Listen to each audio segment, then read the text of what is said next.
आपको रेजिस्टेंस के बारे में बताया जाएगा, प्रतिरोध।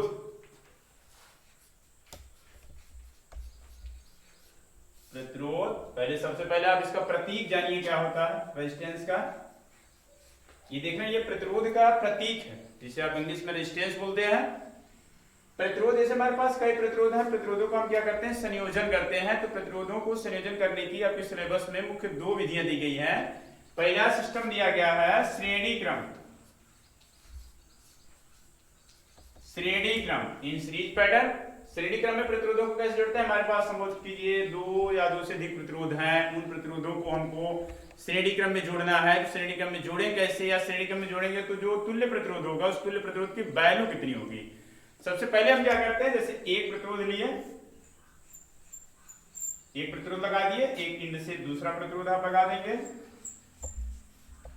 फिर इंड से यहां भी दूसरा एक और प्रतिरोध लगा दिए, यहां पर आप लाए बैटरी का टर्मिनल लगा दिए, यहां पे आप कुंजी लगा दिए।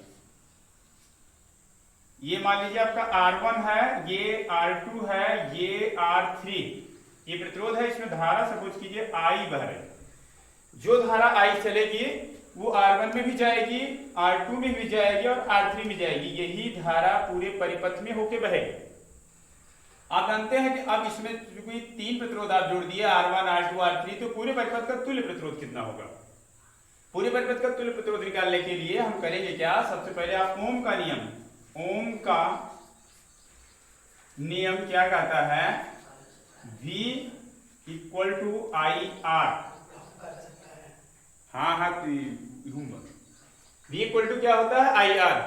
V equal to IR, Ohm के नियम के अनुसार V इक्वल टू आप जानते हैं IR। तो अगर ये जैसे यहाँ रेजिस्टेंस है R1 है, तो यहाँ का अगर विभवांतर आप V1 लें, यहाँ का विभवांतर आप V2 लें, यहाँ का विभवांतर आप ले लें V3, तब हो जाएगा V इक्वल टू अगर IR, तो V1 इक्वल टू हो जाएगा IR1, V2 इक्वल टू हो जाएगा IR2 और V3 इक्वल टू हो जाएगा IR3। V equal to IR, V1 equal to IR1, V2 equal to IR2, V3 equal to IR3। चूंकि अगर ये हम मान लें कि पूरी परिपथ का तुल्य विभवांतर भी हो, तो V इक्वल टू हो जाएगा V1 plus V2 plus V3, और जब मान आप रखेंगे तो IR बराबर हो जाएगा IR1 plus IR2 plus IR3। और जब इसको आप समीकरण को और हल करेंगे, इसमें से आपको I कॉमन मिलेगा, जब I को कॉमन लेंगे तो हो जाएगा IR बराबर I, यहां पर हो जाएगा R1 plus R2 plus R3। अब इसमें से I कैंसिल हो जाएगा, R बराबर आपको मिलेगा R1 plus R2 plus R3।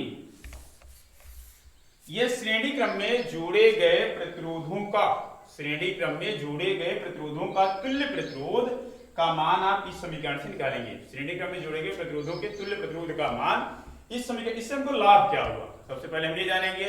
मान लीजिए हमारे पास जो प्रतिरोध हम लिए हैं, R आप लिए थे जो R1 सपोज कीजिए अगर आपका 2 ओम का है, R2 आपका 3 ओम का है, R3 आपका 4 ओम का है। जब आप श्रेणी क्रम में जोड़ेंगे तुल्य प्रतिरोध कैपिटल R ये बराबर R1 plus R2 plus R3, माने 2 धन 3 धन 4, तो 2 3 5, 5 और 4 9, माने पूरे परिपथ का जो तुल्य प्रतिरोध R बराबर आ गया आपका 9 ओम।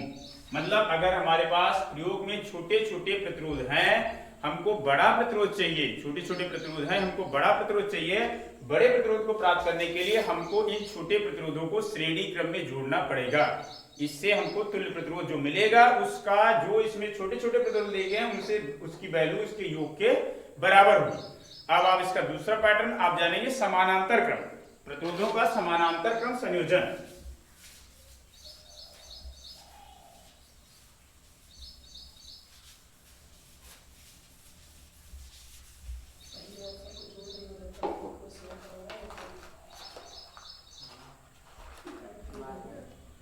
प्रतिरोधों का समानांतर क्रम संयोजन।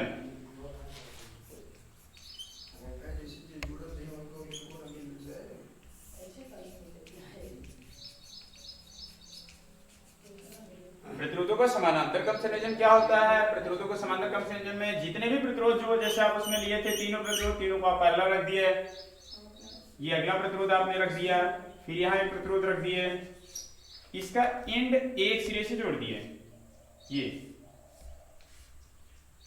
इसको आप ए मान लिए, इसको आप बी मान लिए।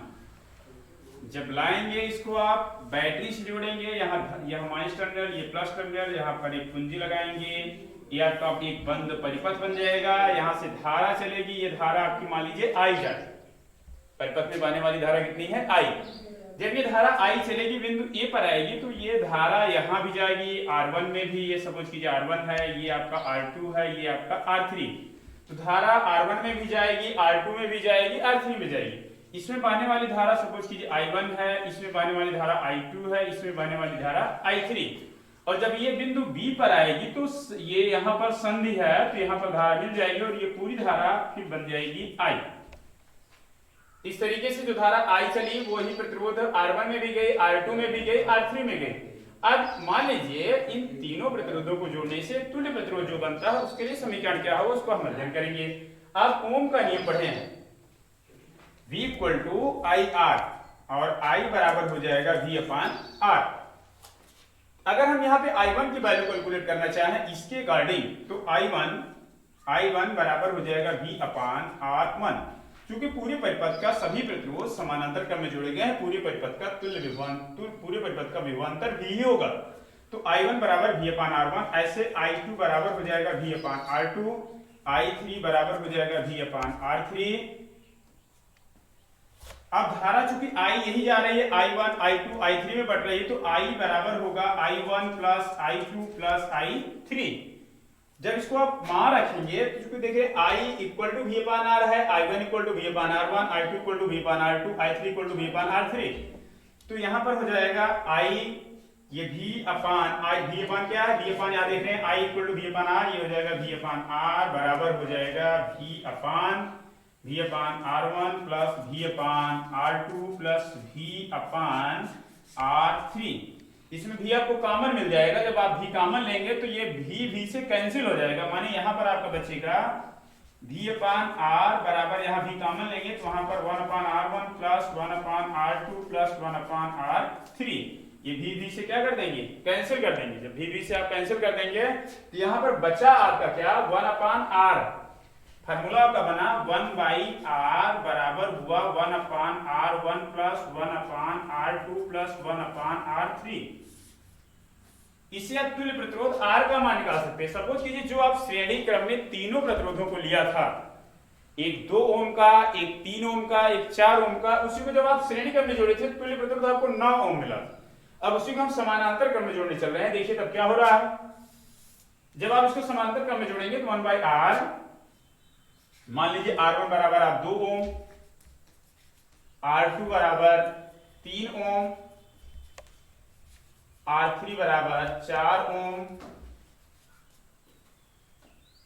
R1 2 ओम, R2 3 ओम, R3 4 ओम। तो जब आप तुल्य प्रतिरोध 1/R निकालेंगे तो 1/R1 + 1/R2 + 1/R3।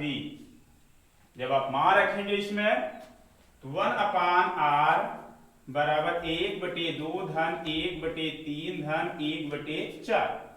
1/R बराबर, इसका एलसीएम लेंगे तो 12 मिल जाएगा आपको, 2 6 12, 6 के 6 धन 3 4 12, 4 के 4 धन 4 3 12, 3 1 के 3, तो 1/R बराबर आपको मिलेगा 13/12।